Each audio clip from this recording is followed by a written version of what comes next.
सूरह हुजरात से आखिर तक कुरान मजीद की सूरतों को मुफस्सल कहते हैं, क्योंकि कुरान पाक के अंदर शुरू में सूरह फातिहा को छोड़कर आप देखेंगे तो बहुत लंबी लंबी सूरतें हैं, लेकिन 26वें पारे से लेकर लास्ट तक कुरान पाक 2.5 सफ़े 3 सफ़े कुरान पाक की सूरतें छोटी छोटी हैं, 4 सफ़े 4.5 सफ़े। और शुरू के जो हिस्से हैं वो ज़रा लंबे लंबे हैं, 2.5 पारा 2 पारा 1.5 पारा। तो सूरह हुजरात से आखिर तक की सूरतों को मुफस्सल कहते हैं। फिर उसके 3 हिस्से हैं। सूरह हुजरात से बुरूज तक तिवाले मुफस्सल, और बुरूज से लेकर लम यकुन तक औसात मुफस्सल। लम यकुन उसी के अंदर है। और लम यकुन के बाद से यानी जिलजाल से लेकर नास तक को क़िसार मुफस्सल कहा जाता है। एक चीज़। दूसरी चीज़ ये है फ़ज्र और ज़ोहर में तिवाले मुफस्सल पढ़ना है, अस्र और इशा में औसात मुफस्सल, मगरिब में क़िसार मुफस्सल।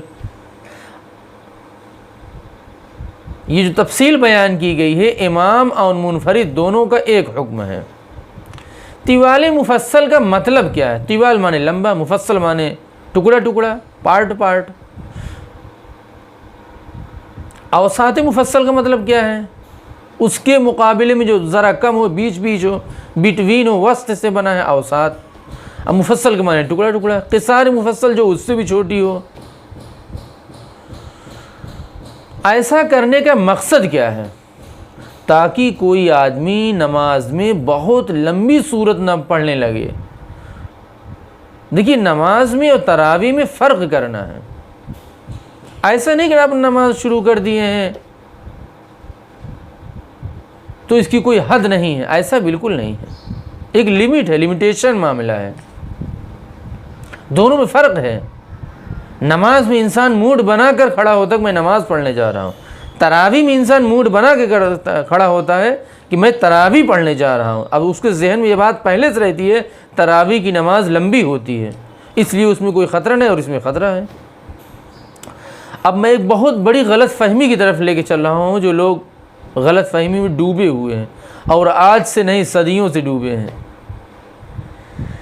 कि लोग समझते हैं कि तिवाले मुफस्सल, औसात मुफस्सल, क़िसार मुफस्सल को ही बुनियाद बना लिए नमाज़ों में पूरी ज़िंदगी भर के लिए। ऐसा नहीं है। कितने लोग नमाज में पढ़ा रहे हैं वो समझते हैं ना 26वें पारे से लेकर लास्ट तक बस यही पढ़ना है। तब तो बकिया कुरान जो है, पहला पारा, दूसरा पारा, तीसरा पारा, 5वां पारा, 25वां पारा, 24वां पारा, सब तो तर्क कुरान हो जाएगा, कुरान को छोड़ना हो जाएगा। ये मतलब नहीं है।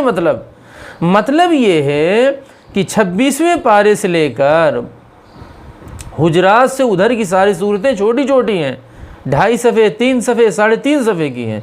अगर तुम पहले पारे में पढ़ाना चाहते हो तो सूरह हुजरात से लेकर उधर की सूरतों का जो वज़न है, मिक़दार है, मक़ादीर है, उन्हीं को बुनियाद बनाओ। कहाँ? सूरह बकरा में, सूरह निसा में, सूरह मायदा में, आल इमरान में।